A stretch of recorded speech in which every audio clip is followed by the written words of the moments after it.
Hey yo, what is going on guys, Cash and Clean here, and for today's video I'm going to be doing a Rev build tutorial, and we can thank this person right here for suggesting it. And if you want to leave something in the comments down below for something in the future video, you could be responsible for that. So going into the build, there are two different ways you can build them. You can either build Rev for speed, for farming, or for delves, or just for like high damage type thing.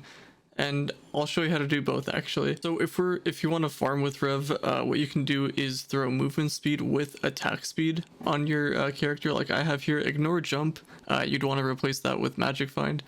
Same with the weapon and same with the face, but for the face I put on physical damage instead of the magic find because I don't know, I have like a mixed build right now. I don't really play Rev, so that's why I kind of have this right now. And I have crit damage over the movement speed, but you could do either or. And if like I said before, since you can do speed builds or high damage builds, you can replace the movement speed like I have here with crit damage attack speed with that combo. And moving on to the ring, I have critical hit on him because he used to not be able to like be at 100%. I think since we got this last dragon where we got a little bit more critical hit, and before I think I was at like 99 or 99 point something or something like that.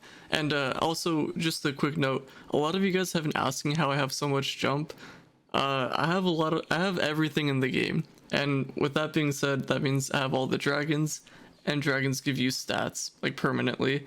And some of the dragons grant you jump, and I do have jump on some of my gear, so keep that in mind. Same with like the critical hit and stuff. So yeah, since I don't have my Rev properly built, I'd remove critical hit here for magic find, but you guys could have this ring right here as well, as long as you have the physical damage. So moving on to the food, literally the best food in the game is this one because it gives you the 300 light, and light is good. And moving on to the allies, if you have yourself this one right over here, the one that gives you 300 light and 20% physical damage. So this is for the damage one. If you want to do farming, you'd want to use this one right over here, which grants you some movement speed. And as for the banner, like I said, if you're gonna go for a movement speed build and just like for farming, you'd want to go for the one that actually gives you movement speed, like this one, Enshadowed Torch of the Knotted Shadow. And this is my perma torch upgraded, so keep that in mind as well.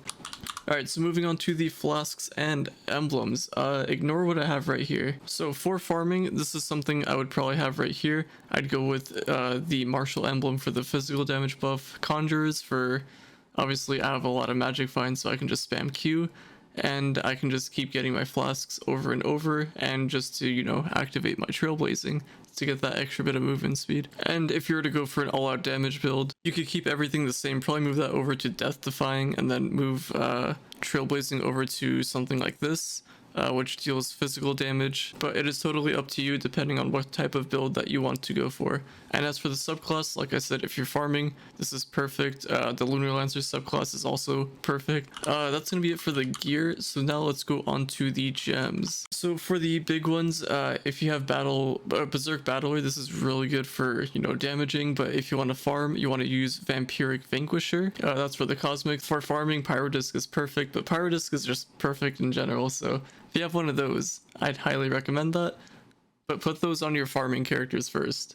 Next up, Cubic Curtain. This is one of my favorite empowered gems. It's really good. And lastly, you can throw on anything else for the other one. You don't need your class gem on Rev, because what the class gem does is it removes the cooldown on your bash. Like as you can see, I had a cooldown here, and now I have it back. Yeah, so this just makes it so you don't have a cooldown. There's really no point to it. You don't have to do it, but you know, it is optional. If you don't have an extra empowered gem slot, you can just go for that. But I just have Mired Mojo. And the ideal stats is you want to have boosts onto physical damage and critical hit, and 0 boosts onto critical hit. Did I say critical hit twice? I think you guys know what I mean. You see, these boosts have to, you know, not be on this. And then if we're going for an all light build, which I highly recommend, you want to have 3 boosts onto lights like I have here. So yeah, that is going to be it for today's video. If you enjoyed, drop a like, subscribe if you are new, and if you want to be responsible for the next video, drop something down in the comments below, and I will do my best to do that in the future videos. And on that note, I will see you all later. I'm out.